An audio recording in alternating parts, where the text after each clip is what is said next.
Dear students, আজকে আমরা শুরু করতে চলেছি মডার্ন কম্পিউটার অ্যাপ্লিকেশনের নেটওয়ার্কিং পার্ট 3।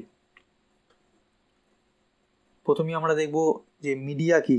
মিডিয়া বলতে বোঝায় যখন তথ্য কোনো মিডিয়ামের মধ্যে দিয়ে ফ্লো হয়, সেই মিডিয়ামকে আমাদের মিডিয়া বলে। মিডিয়া কত ধরনের হয়? এক নম্বর হচ্ছে গাইডেড মিডিয়া এবং আনগাইডেড মিডিয়া। গাইডেড মিডিয়া কি বলতে কি বোঝায়? যখন তথ্য কোনো তারের মধ্যে দিয়ে ফ্লো হয় তখন সেটাকে বলা হয় গাইডেড মিডিয়া, আর তথ্য যখন তারবিহীন অবস্থায় ফ্লো হবে তখন সেটাকে বলবো আনগাইডেড মিডিয়া। এবার দেখব টাইপ অফ ওয়্যার, অর্থাৎ গাইডেড মিডিয়া কত রকমের ওয়্যার আছে বা কী কী ধরনের ওয়্যার ব্যবহার করা হয়।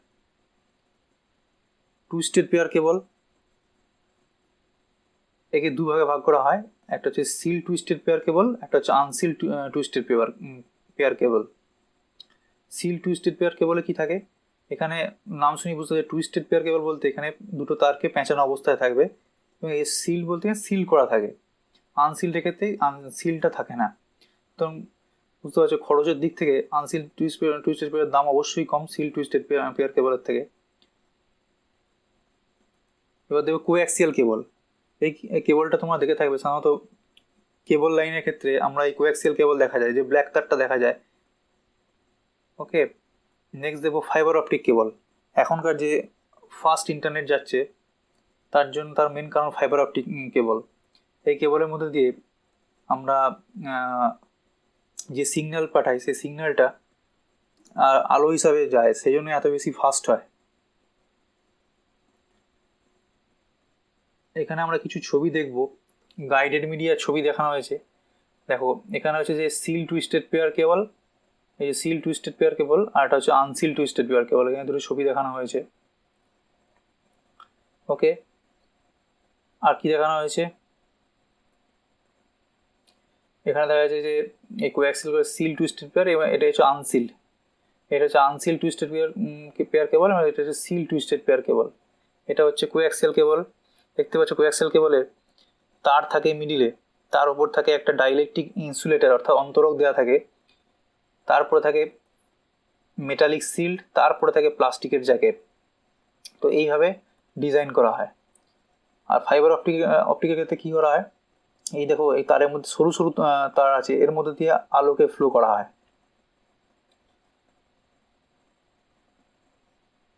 নেক্সট দেখবো আনগাইডেড মিডিয়া। আনগাইডেড মিডিয়ায় আমরা বিভিন্ন ধরনের ওয়েভ ব্যবহার করি। প্রথমে দেখবো ইনফ্রারেড। ইনফ্রারেডের ফ্রিকোয়েন্সি কি? 300 গিগাহার্জ থেকে 400 টেরাহার্জ পর্যন্ত ফ্রিকোয়েন্সি হয় বা কম্পাঙ্ক হয়। এটা কোথায় কোথায় ব্যবহার করা হয়? টিভি রিমোটে ব্যবহার করা হয় বা ব্লুটুথের ক্ষেত্রে এই ইনফ্রারেড ইউজ করা হয়। রেডিও ওয়েভ, রেডিও ওয়েভের ফ্রিকোয়েন্সি রেঞ্জ কত? 3 কিলোহার্জ থেকে 1 গিগাহার্জ পর্যন্ত। কোথায় ব্যবহার করা হয়? রেডিও বা টেলিভিশনে। মাইক্রোওয়েভ ফ্রিকোয়েন্সি কত? ফ্রিকোয়েন্সি হচ্ছে 1 গিগাহার্জ থেকে 300 গিগাহার্জ পর্যন্ত হয়ে থাকে। কোথায় ব্যবহার করা হয়? মাইক্রোফোনের ক্ষেত্রে আমাদের এই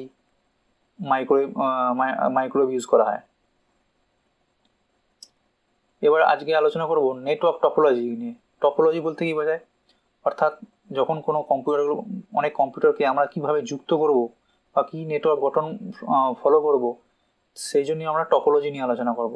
প্রথমে আমরা করবো বাস টপোলজি। বাস টপোলজি বলতে কী বোঝায়? এখানে একটা মেন তার থাকে, সেই মেন তারের সঙ্গে প্রত্যেকটা কম্পিউটার দেখো আমাদের ছোটো ছোটো তার দিয়ে যুক্ত আছে, এটাকে বলা হয় বাস টপোলজি। এবার দেখো বাস টপোলজির কী কী সুবিধা আছে। এই নেটওয়ার্ক সরল প্রকৃতির হয়, তাই নেটওয়ার্ক গঠনের খরচ খুবই কম হয়। কোনো কম্পিউটার খারাপ হয়ে গেলে নেটওয়ার্কটি বিকল হয়ে পড়ে না। অসুবিধা কী কী? নষ্ট হয়ে গেলে তথ্য পরিবহন পুরোপুরি বন্ধ হয়ে যায়, কারণ এর মেন তারটাই যে ব্যাকবোনটা গেছে, সেই তারটা যদি নষ্ট হয়ে যায় তাহলে কিন্তু পুরোপুরি তথ্য পরিবহন বন্ধ হয়ে যায়। এবার দেখো রিং টপোলজি। এখানে দেখো কম্পিউটারগুলি একটি রিংয়ের সাহায্যে প্রত্যেকটার সঙ্গে যুক্ত আছে। দেখে নেবো কি সুবিধা। রিং টপোলজিতে বাস টপোলজির তুলনায় অনেক কম তার লাগে, সুতরাং খুব সহজেই নেটওয়ার্ক গঠন করা যায়। অসুবিধা কী কী? টপোলজির অন্তর্গত কম্পিউটার বিকল হয়ে পড়লে সমগ্র সিস্টেমটি ব্যাহত হয়ে যাবে। তাহলে দেখবো টপোলজিতে যদি একটা কম্পিউটার খারাপ হয়ে যায় সেক্ষেত্রে কিন্তু সিস্টেমটা পুরোটাই বিকল হয়ে পড়বে। Star topology. এখানে দেখো অনেকগুলি কম্পিউটার একটা মেন সেন্ট্রাল ডিভাইসের সঙ্গে যুক্ত আছে, একে বলা হাব। এর সঙ্গে প্রত্যেকটা কম্পিউটারে যুক্ত থাকে, একে স্টার টপোলজি বলা হয়। এর কী কী সুবিধা আছে? যে কোনো একটি কম্পিউটার খারাপ হয়ে গেলে সহজেই নেটওয়ার্ক থেকে বিচ্ছিন্ন করা যায়। অসুবিধা কি? এই নেটওয়ার্কের কেন্দ্রীয় কম্পিউটারটি খারাপ হয়ে গেলে সমগ্র নেটওয়ার্কটি বিকল হয়ে পড়ে। এবার দেখব নেটওয়ার্ক কানেক্টিং ডিভাইসেস কী কী আছে। Hub, repeater, bridge, switch, router, gateway, এগুলোকে বলা হয় নেটওয়ার্ক কানেক্টিং ডিভাইসেস। অর্থাৎ নেটওয়ার্কগুলো আমাদের তৈরি করতে গেলে এই সমস্ত ডিভাইস কোনো না কোনোভাবে দরকার হয়ে পড়ে। হাব হচ্ছে কি, আমরা এক্ষুনি দেখলাম স্টার টপোলজিতে মেন একটি ডিভাইস থাকে, সেখান থেকে সমস্ত কম্পিউটার যুক্ত থাকে, এটা হচ্ছে হাব। রিপিটারের কাজ কী হবে? রিপিটার হচ্ছে একটা সিগন্যাল যখন একটা সিগন্যাল যায়, অনেক দূরে যায়, সেক্ষেত্রে সিগন্যাল কিছুটা দূরে যাওয়ার পর খুবই উইক হয়ে পড়ে, সুতরাং সিগন্যাল স্ট্রেংথটাকে আরও বাড়ানোর জন্য আমাদের মাঝে মাঝে রিপিটার ব্যবহার করা হয়। ব্রিজ কি? ব্রিজ হচ্ছে দুটো নেটওয়ার্কে যুক্ত করার জন্য আমাদের ব্রিজ ব্যবহার করা হয়। সুইচের কাজ কি?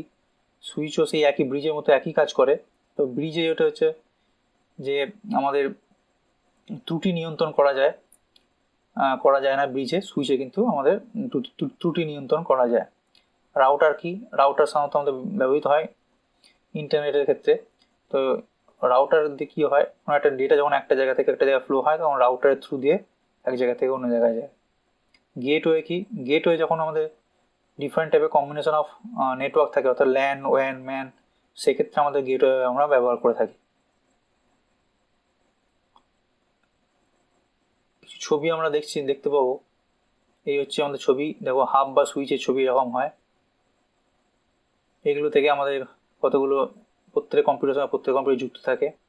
ব্রিজ দেখতে পাচ্ছ, দুটো ল্যানকে আমরা আলাদা করে যুক্ত করেছি, দুটো আলাদা ল্যানকে আমরা যুক্ত করেছি। এই গেল রিপিটারের কাজে সিগন্যাল স্ট্রেংথ বাড়ানো। আর এই গেল আমাদের রাউটারের ছবি। এবার দেখব ল্যান প্রোটোকল। আমরা ল্যানে কী কী প্রোটোকল ব্যবহার করবো সেটা দেখে নেব।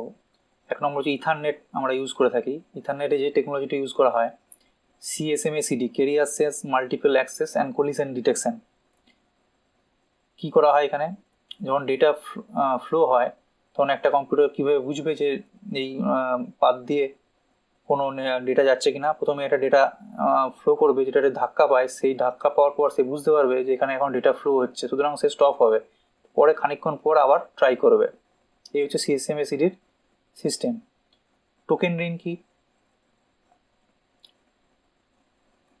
টোকেন রিং হচ্ছে যে আমরা যখন রিং টপোলজি দেখেছি, সেই একইভাবে কতগুলো কম্পিউটার রিংয়ের সাহায্যে যুক্ত থাকে এবং একটা টোকেন চারিদিকে ঘোরে। যখন যে কম্পিউটারের দরকার, সেই কম্পিউটারকে জিজ্ঞেস করে যে তোমরা ডেটা সেন্ড করতে চাও, সেন্ড করা হলে সেই টোকেনের মধ্যে ডেটাটা চাপিয়ে দেয়, তারপর সেটা রিসিভারে যে পৌঁছায়। সুইচিং প্রসিডিওর কী কী সুইচিং প্রসিডিওর হয়? এক নম্বর হচ্ছে সার্কিট সুইচিং, ধরো মেসেজ সুইচিং, এক নম্বর হচ্ছে প্যাকেট সুইচিং। সার্কিট সুইচিং কীরকম? ধরো কোনো একটা জায়গা থেকে একটা জায়গায় ডেটা ফ্লো হবে, সার্কিট সুইচিংয়ের ক্ষেত্রে কী হবে? প্রথমে ডেটাটা কোনো নির্দিষ্ট পাথকে সঙ্গে কানেকশন করে নেয়, তারপর সেই ডেটাটা ফ্লো হয়ে যায়। এইটাই সার্কিট সুইচিংয়ের নিয়ম। আচ্ছা, প্রথমে সার্কিট ডেভেলপড হয়, তারপর ডেটা ফ্লো হয়। মেসেজ সুইচিংয়ের ক্ষেত্রে কি এরকম? মেসেজ সুইচিং কিন্তু সার্কিট সুইচিংয়ের মধ্যে এরকম কোনো নিয়ম নেই। ডেটাগুলো কতগুলো ছোটো ছোটো মেসেজে ভেঙে ফেলা হয়, তারপর সেগুলো কোনো একটা পাথ দিয়ে যায়। প্যাকেট সুইচিংয়ের ক্ষেত্রে কী করা হয়? এক্ষেত্রে ডেটাগুলিকে বিভিন্ন ছোটো ছোটো প্যাকেটে ভেঙে ফেলা হয় এবং এই প্যাকেটগুলো বিভিন্ন পাতে যে ডেস্টিনেশনে যে পৌঁছায়, তার ডেস্টিনেশনে যাওয়ার পর প্যাকেটগুলো কিন্তু একসাথে অ্যাসেম্বল হয়ে তারপর অ্যাকচুয়াল ডেটাটা তৈরি হয়। এবার দেখো মোডেমের ফুল ফর্ম হচ্ছে মডিউলেটার ডিমডিউলেটার। এর কাজ কি? এর কাজ হচ্ছে অ্যানালগ থেকে ডিজিটাল সিগন্যালে কনভার্ট করে এবং ডিজিটাল টু অ্যানালগ সিগন্যালে কনভার্ট করে। এবার দেখো TCP/IP প্রোটোকল। এই প্রোটোকলে দেখবো কি কতগুলি লেয়ার আছে, সেই লেয়ারগুলো নিয়ে আলোচনা করবো। প্রথমে দেখবো অ্যাপ্লিকেশন লেয়ারের কাজ হচ্ছে ডেটা তৈরি করা। এখানে কি কি টেকনোলজি ইউজ হয়? HTTP বা হাইপার টেক্সট ট্রান্সফার প্রোটোকল এবং FTP file transfer protocol. Next হচ্ছে ট্রান্সপোর্ট লেয়ার। এখানে যে প্রোটোকলটা ইউজ হয় টিসিপি, ট্রান্সপোর্ট কন্ট্রোল প্রোটোকল, এবং ইউডিপি ইউজার ডেটাগ্রাম প্রোটোকল। তার নেক্সট হচ্ছে নেটওয়ার্ক লেয়ার। এখানে কি করে, এর কাজ হচ্ছে ইন্টারনেট অ্যাড্রেসিং তৈরি করা, মানে আইপি অ্যাড্রেসিং তৈরি করা। আর ট্রান্সপোর্ট লেয়ারের কাজ হচ্ছে সকেট অ্যাড্রেসিং তৈরি করা। সকেট অ্যাড্রেসিং বলতে একটা কম্পিউটার বা একটা সিস্টেমের মধ্যে অনেকগুলো প্রসেস রান করে, সেই কোনো পার্টিকুলার প্রসেসের যে অ্যাড্রেস সেটাকে বলা সকেট অ্যাড্রেস। নেটওয়ার্ক লেয়ারের কাজ কী হবে, আইপি অ্যাড্রেসিং তৈরি করা, অর্থাৎ একটা কম্পিউটারকে আমরা ইউনিকলি আইডেন্টিফাই করার জন্য আমরা আইপি অ্যাড্রেস লাগে। তো এই একটা ডেটা যখন একটা জায়গা থেকে ফ্লো হয় একটা জায়গায়, তখন আমরা আইপি অ্যাড্রেসের থ্রু দিয়ে আমরা কম্পিউটারটাকে আইডেন্টিফাই করতে পারি। নেক্সট হচ্ছে ডেটা লিঙ্ক লেয়ার। এখানে কী কী যে প্রোটোকল ইউজ হয়, ইথারনেট এবং টোকেন লিঙ্ক। ডেটা লিঙ্ক লেয়ারের কাজ হচ্ছে ফিজিক্যাল অ্যাড্রেসিং তৈরি করা। এটা ফিজিক্যাল অ্যাড্রেস বা লোকাল অ্যাড্রেস বলা হয়। অর্থাৎ রাউটারে যখন ডেটাতে পৌঁছায়, সেখানে আইপি দিয়ে রাউটারটাকে আইডেন্টিফাই করার পর যখন লোকালি কিছু কম্পিউটার থাকে, সেক্ষেত্রে আমরা আইপি দিয়ে আইডেন্টিফাই করি না, সেক্ষেত্রে লোকাল অ্যাড্রেস কাজে লাগে। সেই লোকাল অ্যাড্রেসটাকে ডেটা লিঙ্ক লেয়ারের সাথে তৈরি হয়। আর কি থাকবে, ফিজিক্যাল লেয়ার। ফিজিক্যাল লেয়ারের কাজটা হবে আমরা ডেটাকে সিগনালে কনভার্ট করে পাঠানো। এই গেল আমাদের টিসিপি আইপি লেয়ারের প্রত্যেকটি লেয়ারের কাজ এবং কী কী প্রোটোকল ইউজ হয়। এরপর দেখব আইপি অ্যাড্রেস। এটা 32 বিট অ্যাড্রেসকে সাধারণত দুটো ভাগে ভাগ করা হয়। এটা হচ্ছে নেটওয়ার্ক আইডি, একটা হচ্ছে হোস্ট আইডি। নেটওয়ার্ক আইডিতে এবার দেখা যায় কী কী ধরনের আমাদের আইপি অ্যাড্রেস হয়। ক্লাস এ, ক্লাস বি এবং ক্লাস সি। ক্লাস এতে আছে নেটওয়ার্ক আইডিকে 8 বিট হয় এবং হোস্ট আইডি হয়ে যাবে 24 বিট।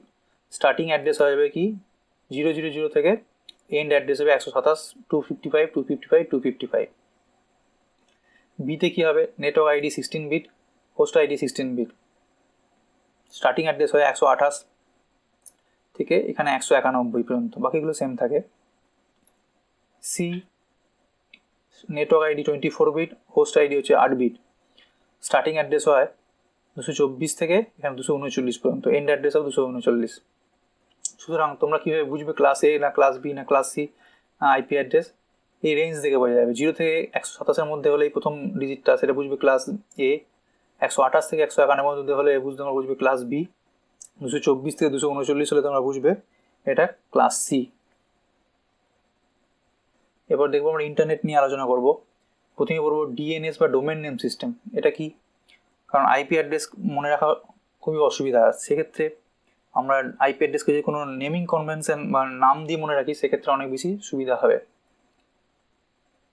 অর্থাৎ আমরা যদি www.google.com এটা মনে রাখতে পারি, কিন্তু এটার এগেনস্ট একটা আইপি অ্যাড্রেস আছে, সেটা কিন্তু মনে রাখা কখনো সম্ভব নয়। তাই এক্ষেত্রে ডিএনএস আমরা অ্যাপ্লাই করি। ইউআরএল কি, এর ফুল ফর্ম হচ্ছে ইউনিফর্ম রিসোর্স লোকেটার। এর কাজটা কি, এর কাজটা হচ্ছে আমরা যখন কোনো ব্রাউজারের মধ্যে যখন অ্যাড্রেস প্রেস করি, সেই অ্যাড্রেসটাকে বলা হয় ইউআরএল। ইউআরএল একটা স্ট্রাকচার আছে, সেই স্ট্রাকচারটা হচ্ছে প্রথমে protocol //server name domain name top domain name. Example কি রকম, প্রোটোকল যেমন http //www.google.com, www server name, top domain name হচ্ছে .com আর ডোমেন নেম হচ্ছে গুগল।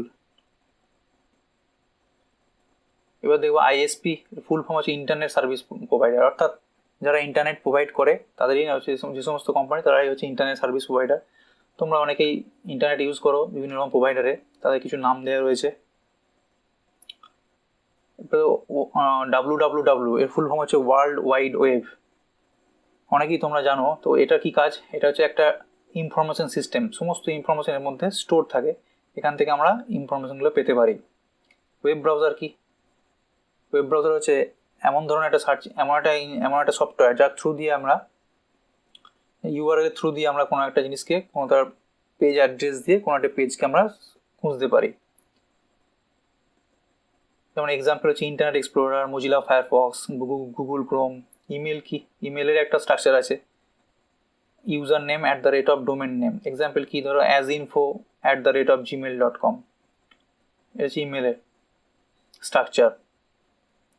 সার্চ ইঞ্জিন কি, সার্চ ইঞ্জিন হচ্ছে ধরো তোমাদের কোনো পেজের নাম জানা নেই, কিন্তু কোনো বিষয় সম্বন্ধে কিছু খুঁজতে যাবে, সেক্ষেত্রে তোমরা ওই বিষয় সম্বন্ধে কিছু লিখলে ওই সম্বন্ধে রিলেটেড সমস্ত বিষয়গুলো আমাদেরকে ডিসপ্লে করে। গুগলের আছে, ইয়াহুর আছে। আজকের লেসন আমরা এখানেই শেষ করছি। Thank you.